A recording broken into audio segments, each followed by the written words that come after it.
Hey everybody, welcome back to the Voluntary Exchange Podcast. This is No Chains.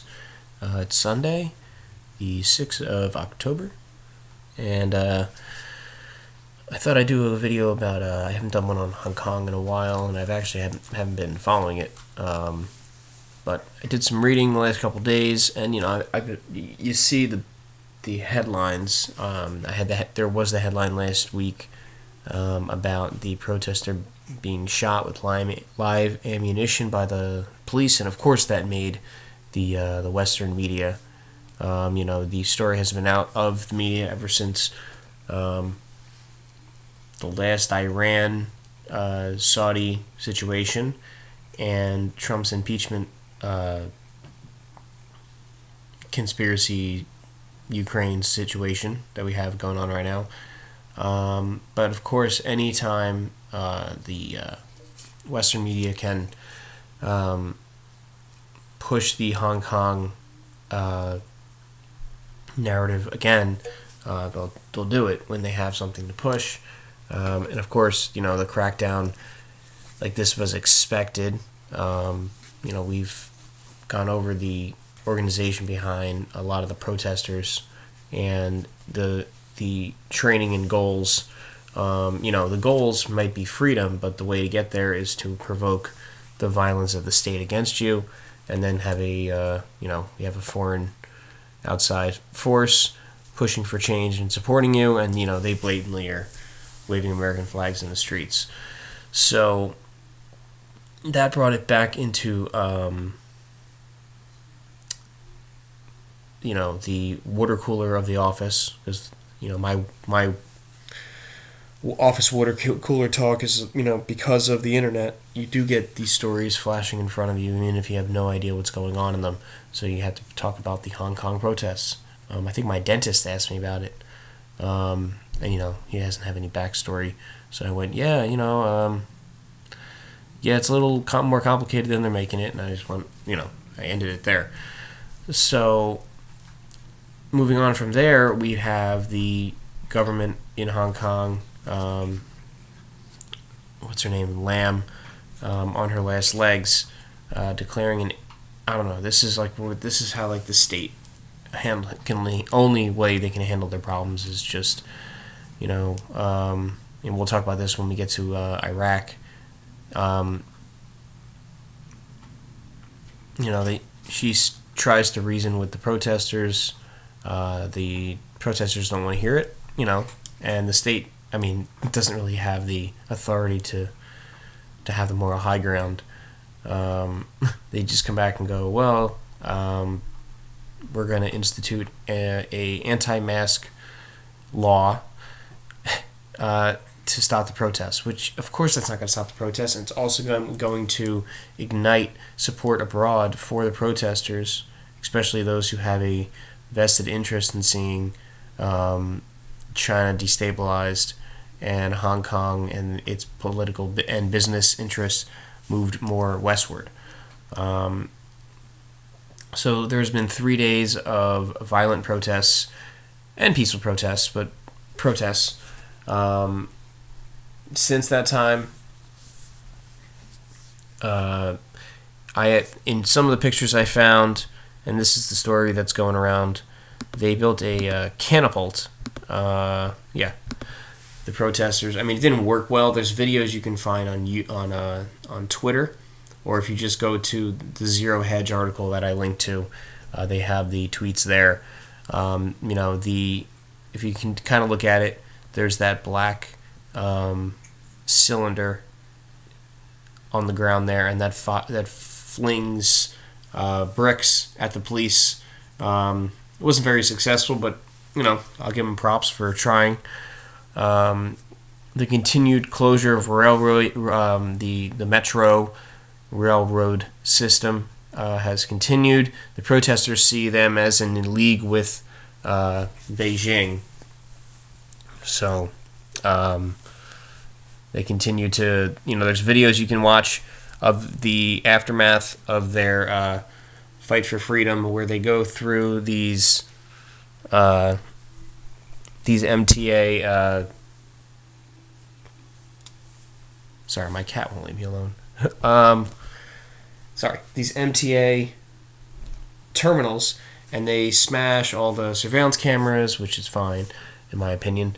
But these are privately owned. I'm sure there's some kind of fascism going on there, but this isn't like just smashing the state. You're smashing your local neighbor's ability to get to work. So they're hitting the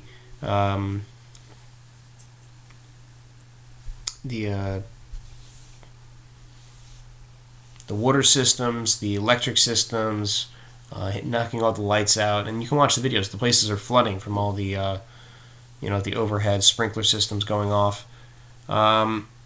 Tear gas was used against, and live ammunition in some areas. Well, that's the claim. We'll get to Iraq, as I said later, and that those protests are a little more similar to what I'm used to covering with Middle Eastern Arab Spring protests. These Chinese ones are a little more. There was a video of a journalist wearing a gas mask to protect himself from the tear gas, and one of these, I guess, super special ops police soldiers from Hong Kong goes right up to him and goes and says, and they translate for you,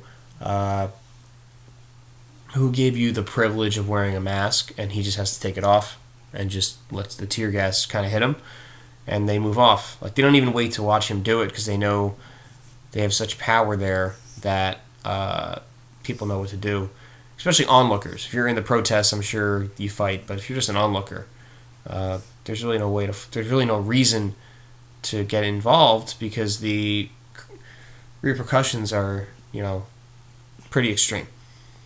The ATMs were emptied in some of the banks, and the banks are rushing to flood them with new cash to keep. Now, was that a strategic move to empty all the banks of cash? Of course. And this is all. They are organized. That's true. But just like every revolution, they learn from a previous revolution, or they have help. And the help in this situation, in my opinion, is Western agencies. And again, I will continue to cover this. And I part of me roots for the protesters, of course, but part of me roots for normalcy.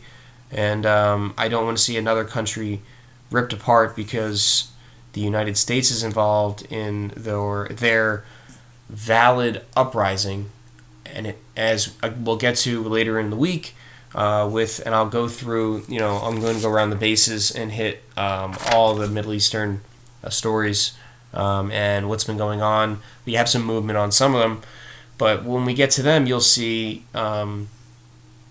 what happens when the U.S. backs one side of a conflict. How it just accentuates the worst parts of a revolution, and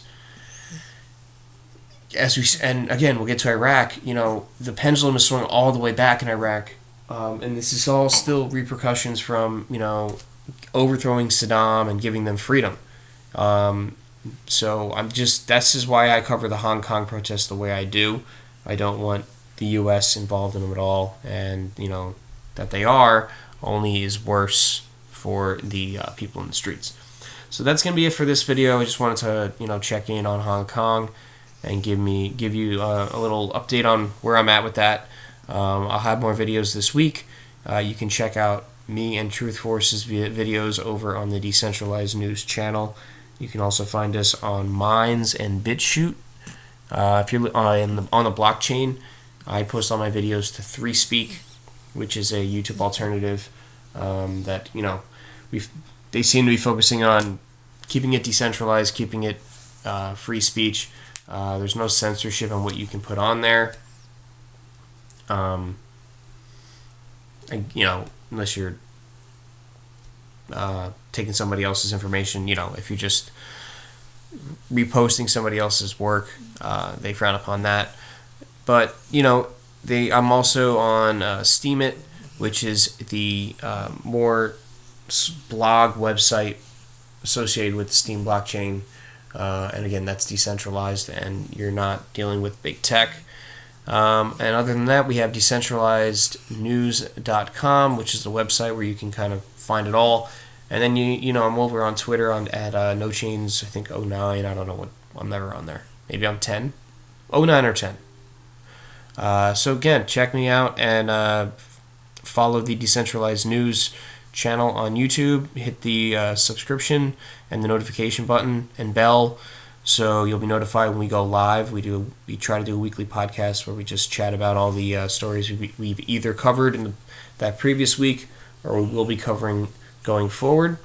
So until next time, this has been No Chains. Thanks for checking in, and I'll talk to you guys later.